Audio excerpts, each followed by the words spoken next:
Hi! Welcome to this part of my review featuring the Alien RPG core rulebook. If you haven't seen the other parts of my review featuring this horror sci-fi role-playing game, please check out the playlist in the description below. This time we are going to talk about the vehicle combat rules, gear, and different types of vehicles. Let's start with vehicle combat. A wide range of vehicles, both of the air and ground varieties, are used to get around planetside on the frontier. Driving under normal circumstances requires no dice rolls, but more advanced maneuvers require piloting rolls. Entering or mounting a vehicle is a fast action. Starting a motorized vehicle is also a fast action. Vehicles have attributes, which are passengers, that is, the number of people that can ride in the vehicle, excluding the driver. There's also maneuverability, the modification you get to your piloting rolls when performing challenging maneuvers. Small, agile vehicles have higher bonuses than larger, heavy ones. You also have speed, the speed of the vehicle in number of zones per driving action. There's also hull, how much damage the vehicle can take before becoming wrecked. And then there is armor. This is of course the armor rating of the vehicle. When it comes to vehicles in action, in combat, to operate a vehicle, you use the drive action. Driving is a fast action, and it will move you a number of zones up to the speed rating of your ride. Note that driving is a fast action just like running, meaning that you can drive twice in the same round. Concerning vehicle weapons, some vehicles are fitted with mounted heavy weapons fired by the crew, and in some cases the driver. There's also ramming enemies. Most vehicles can be used as weapons to simply ram your enemy. It counts as a close combat attack, but roll for piloting instead of close combat.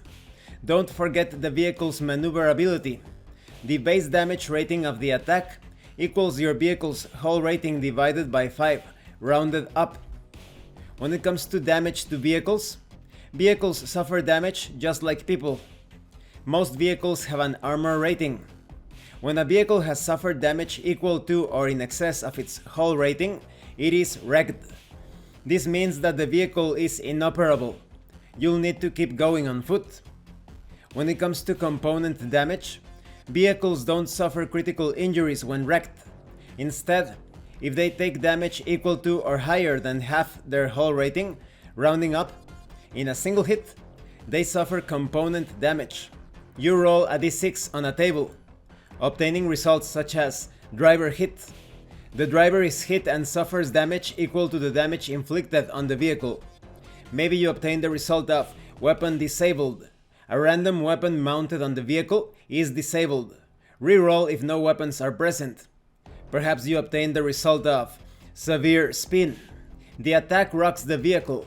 The driver must make an immediate piloting roll, not an action. Failure means that the vehicle is wrecked. So this means a vehicle can suffer component damage once without being wrecked, but a second component damage will always wreck a vehicle. When it comes to ramming vehicles, you can use your vehicle to ram another vehicle, of course, as long as the hull rating of your vehicle is equal to or higher than the hull rating of the target. Roll the attack like you would if you were ramming a person. The damage from your attack is inflicted on the enemy vehicle. The driver and passengers in the target vehicle are only hurt if the enemy vehicle is wrecked, in which case they suffer the same amount of damage as the vehicle did. Concerning aerial vehicles, these are handled in much the same way as ground vehicles, with some exceptions. For example, altitude. At all times, you must keep track of the vehicle's altitude, measured in zones. When moving, you distribute the zones moved on vertical and horizontal movement. When on the ground, the speed of aerial vehicles is typically 1. Concerning crashes, if an aerial vehicle is wrecked, it crashes violently to the ground. All people inside suffer damage equal to the altitude in zones, multiplied by 3. You can brace yourself for the hit by rolling mobility. Each 6 that you roll reduces the damage by 1. Now when it comes to repairs, Repairing damage to a vehicle requires one or several heavy machinery rolls. One roll can be made per shift. Only one person can roll to repair the hull, but others can help. Each 6 rolled removes 1 point of damage. If the vehicle was wrecked, it is no longer considered wrecked once it has regained at least 1 hit point. And concerning component damage, if the vehicle or a mounted weapon has been disabled, repairing it typically requires a heavy machinery roll, in addition to any roll for repairing hull damage. The work takes 1 shift. Now let's talk about gear. You always want a weapon close at hand. You never know where danger lurks. Don't expect to have your choice of firearms, however. When something hisses at you in the dark, you can't be too choosy. You use whatever you can get your hands on to buy you some time. Weapons have various features. Different weapons neutralize different threats. So you have features such as bonus, which indicates any modification you get to your close combat or ranged combat roll when using the weapon. There is also damage. This is the base damage rating, that is how many points of damage your target suffers. If your attack is successful, if you roll extra 6s on your roll, you can deal additional damage. The word blast followed by a number means that the weapon inflicts no direct damage, but instead triggers an explosion with the blast power indicated. There is also range, which is the maximum range category, at which the weapon can be effectively used. There is also weight, indicating how many typical items the weapon counts as in the inventory list. If no weight is indicated, the weapon is too heavy to be carried. There's also cost, which is the weapon's typical price in United American dollars. The actual price varies depending on the supply and demand at the location. And then there is special. This is any special effects that a weapon has. Armor piercing means that any armor rating counts as half against this weapon, rounding fractions up. Armor doubled means that any armor rating is doubled against the weapon. Let's talk about a few of these weapons. You have pistols such as the .357 Magnum revolver, a classic high-caliber revolver, equally popular amongst both frontier marshals and lowlifes. You also have rifles such as the Armat M41A pulse rifle, the standard issue weapon of the US CMC. The M41A pulse rifle is a 10mm automatic assault rifle with an underslung 30mm pump-action grenade launcher combined into a sturdy housing with retractable stock and optional scope.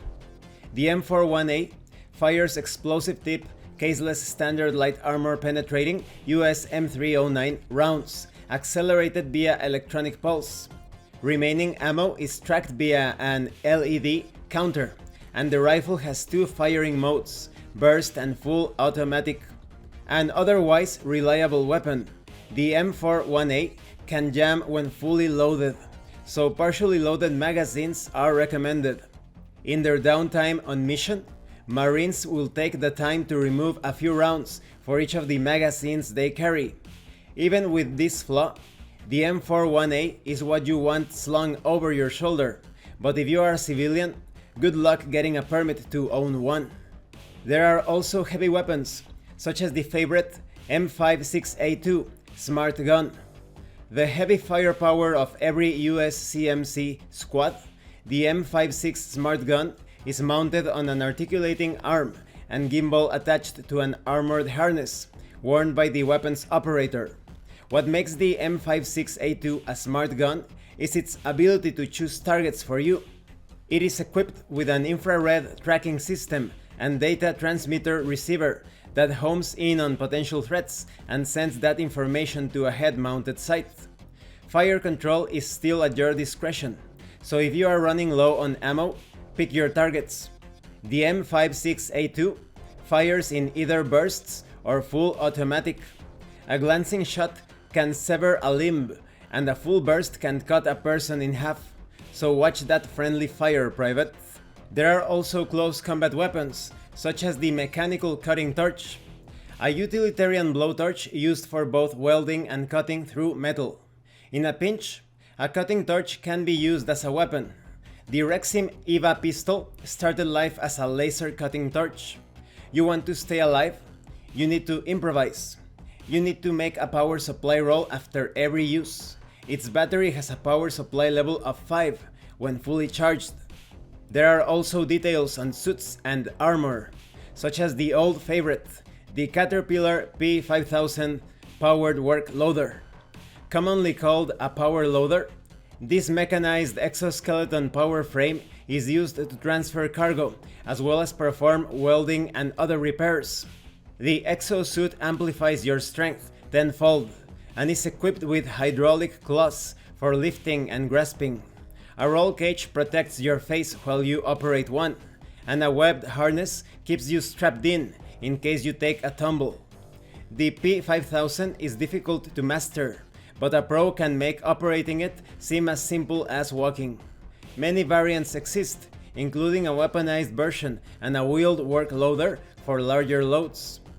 There's also other equipment, such as computer mainframes, data storage devices, diagnostics and display, vision devices, tools of all sorts, medical supplies, food and drink. Then we have vehicles such as the Wayland NR9 series all-terrain vehicle. While somewhat out of date, the century-old NR series Wayland ATV is still in use on the frontier. The little vehicles are tough and reliable, making them essential for life in the outer colonies. The NR series sits 2 people back to back under a protective roll cage and uses 4 tri-buggy wheeled treads to negotiate even the most difficult terrain. There's also the M570 series armored personnel carrier, the standard ground transport of the US CMC. The M570 series APC carries a full Marine squad into battle. Its interior is equipped with a tactical command center with links to each soldier's helmet cams and bio signs. The exterior is armored with a laser-absorbent paint job. In addition to chaff launchers and a small front-mounted turret, the M570 mounts a rotating main weapons package on a rail system that allows it to slide back and store in the rear of the vehicle when not in use, thus lowering the APC's profile and hit signature.